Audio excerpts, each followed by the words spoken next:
Affixes are also a very important component of morphology. Affixes we have discussed in detail. Affixes are often the bound morphemes and include prefixes, suffixes, infixes, and circumfixes. Okay, some words might be new here, like prefixes and suffixes you are well aware of since you have been studying since your childhood. Infixes and circumfixes maybe you have heard for the first time, or you read them but you do not remember them. Anyway, affixes are the bound morphemes. They are bound morphemes because they cannot occur alone. Prefixes cannot occur alone. Suffixes cannot occur alone. Infixes cannot occur alone. And same way, circumfixes cannot occur alone. Prefixes are added in the beginning of a free morpheme. You know that. Prefixes are added in the beginning of a free morpheme. You have a free morpheme. When you add a bound morpheme in the beginning, you call it a prefix. And suffixes are added in the end. And when you add a bound morpheme at the end of a free word or a free morpheme, you call it suffix. Infixes, yes, infixes are inserted in between the morphemes. Where they inserted? In between the free morphemes. In between the free morphemes. And circumfixes are attached to another morpheme at the beginning and end. Circumfixes are those bound morphemes which are added at the beginning and end of a word of a free morpheme. Is it fine? For example, unthoughtful. Unthoughtful. Now, unthoughtful, un is a prefix and full is a suffix, and thought is a free morpheme, a free word. What is it? It's a free word, free morpheme, because it can occur alone. So unthoughtful is a circumfix. Same way, unmindful or unlawful. You can have a number of like and these are the ones that we call circumfixes now. Otherwise, circumfixes, they were traditionally were very few, although then they were popular some centuries ago, say 100 or 200 years earlier, but now they are not that popular. Only suffixes and prefixes, we use in forming words. And yeah, this word is also seem to be a new word for you, I think. Infix. Infix, you already have a word like say spoonful. So if you add spoon, if you say spoonsful, 3 spoonsful, since you have added s after spoon, spoonful is already a word. Okay, it's a compound word. No, it's not a compound word because full is a suffix. It's a bound morpheme. So spoonsful, spoon is a free morpheme, full is a suffix, and you are adding s. So they are in a way 2 suffixes added to spoon. Spoonsful, and this is inserted in between. Since it is inserted in between, it is called as infix. Okay, so that's clear, I hope. Affixes also we have discussed earlier, but we dealt with only suffixes and prefixes because they are the ones which are usually say used in forming words in the English language. Circumfixes are less common in English than in German and other languages. Here in German they are very common. Circumfixes are say very freely used in German and other languages. Moreover, they are not productive affixes. This is very important, and just I would like to underline this. Productive. They are not productive affixes. Circumfixes are not productive affixes. Affixes are productive if new words are coined by using them. Okay, they are called as productive words when new words are coined by using them. Like you are using them, but they are not forming a new word. You're not able to coin a new word by using them. That means it is unproductive. So circumfixes are not productive there in the English language. We do not have productive affixes there in the English language. In English, new words are formed by using either suffixes and prefixes, as we were talking about. In English, new words are formed by using either suffixes or prefixes and not circumfixes. I gave you an example of unlawful, unthoughtful, unmindful, words like that. Or say mismanagement, for that matter. You have miss in the beginning and meant. But you know, this is how, if you like go on the internet or say look for new books which are available on morphology, then you can find these instances of circumfix. However, historically, circumfixes used to be more productive. And there is one example that was very common historically, is the a and ing. A was used as a suffix. A was used as a prefix in the beginning, that means, and ing, you know, is still used in the end, at the end, as a suffix. So this circumfix was very common historically. A is attached to the beginning of a word while ing to the end. This circumfix was typically attached to the verbs. Okay, where was it attached? To the verbs. This I reminded of. For example, say wait. Like I'm waiting for you. Wait. So awaiting. Awaiting. A is added as a prefix and ing is added as a suffix to waiting and makes the word awaiting. So this is circumfix, an instance of circumfix. It changed the meaning of the root word. Root word means, which is the main verb, suggesting that activity is being done right at the moment. When you add ing, that means the activity is being done at that moment also. When like he kept awaiting, that means the activity went on till a certain point in time. Is this okay? Now you know what is circumfix. When a prefix is added in the beginning and suffix is added at the end of a free morpheme, you call it a circumfix. And historically, this was the most common aing circumfix which was used by the language writers or by the speakers of English language, you may say, or the users of English language.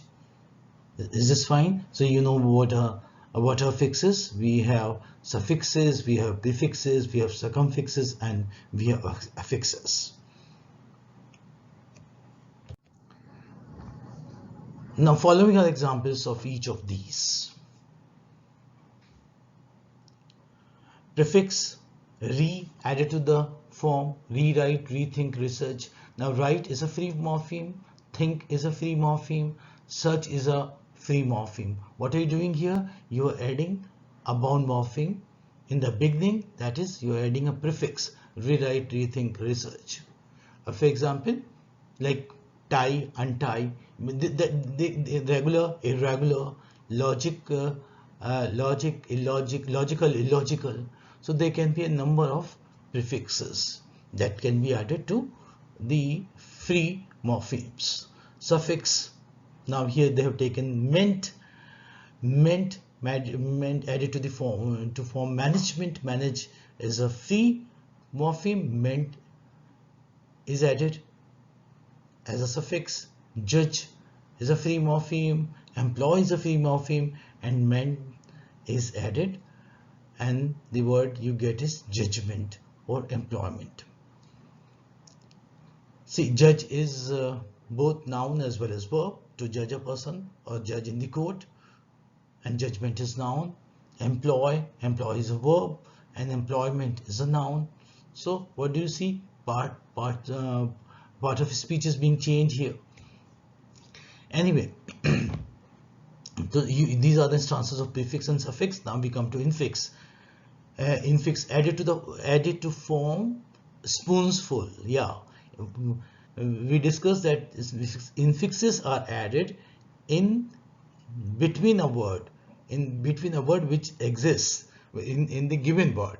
The spoonful is a word, passerby is a word, cupful is a word. So what have they done? They have added s in between a word. You get spoonsful when you add s. You get passers-by. When you add in cupful, you get cupsful. 5 cups full. Okay, passers-by or 6 spoonsful, and so on and so forth. This is infix. Circumfix, A-I-N-G, that we were talking about, is added to form awakening. Okay, awakening, the word is still used. Awakening, waken is a word. Okay, wake is a word, waken is a word, and then ing is added. So yes, in waken you may say that you have 2 suffixes. Wake is in the free form, and what do? To make a third form of the verb, you say waken. Okay, he was waken up. This is how you use it. He was waken up by him. Waken, and then ing you have added. So another suffix you have added. So there are 2 suffixes here and 1 prefix. So awakening you get. Awaiting, wait is a word. Ing is added at the end and is added in the beginning. So you get awaiting. So these are instances of circumfix, and they were used traditionally, in fact. Now words like unmindful and unlawful are included in instances of circumfix. So this is clear to you. Morphology is a very interesting field of linguistics, and like phonetics, this is also pursued as a separate study in universities and colleges. We also have it in our syllabus. We have in master's previous year for this morphology, and we shall have some part of it there in the final year as well. And we have phonetics both in the previous and the final years of masters. Okay, so this is clear. So we have discussed 3 major fields of linguistics: phonetics, phonology, and morphology.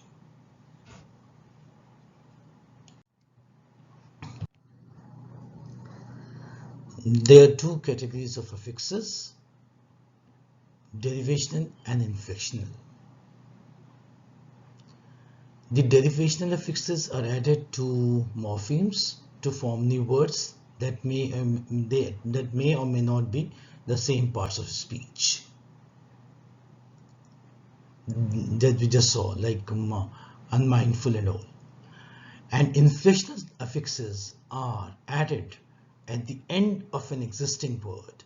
Remember, inflational affixes are added at the end of an existing word for purely grammatical reasons. Remember, inflection affixes are added at the end, means they are all suffixes. That means, what are they? They are suffixes. Why? Because they are added at the end of an existing word, existing free word, free morpheme, for purely grammatical reasons. In English, there are only 8 inflection affixes. These are all suffixes, and you must take them into account, and like you must remember them, that these are the only 8 inflectional affixes or suffixes that we have in the English language. And what are they called? Inflectional. Remember, don't be confused between derivational and inflectional. Often students are confused. And this also we have studied in master's previous year, and we have discussed this in quite detail. Well, we move further to see what are those 8 inflectional suffixes. like S. This is the first one, third person singular present tense, like she or he is a third person singular singular pronoun, you know, it's a singular person. And what do? You add S in the first form of the verb, or ES, like go, goes, sing, sings, plays. So this S is, what is this? This is inflational suffix. This is inflational suffix. ED you add to make past tense, like we walked, ED is added. So this is again inflection suffix. ING is used in the progressive, that is in the continuous form. She is dancing, she was dancing, or they were dancing. So ING is added. What is ING? This is progressive, and this is a this is an inflectional suffix. Inflection suffix here. And usually what happens, you know, you cannot add any other suffix after it.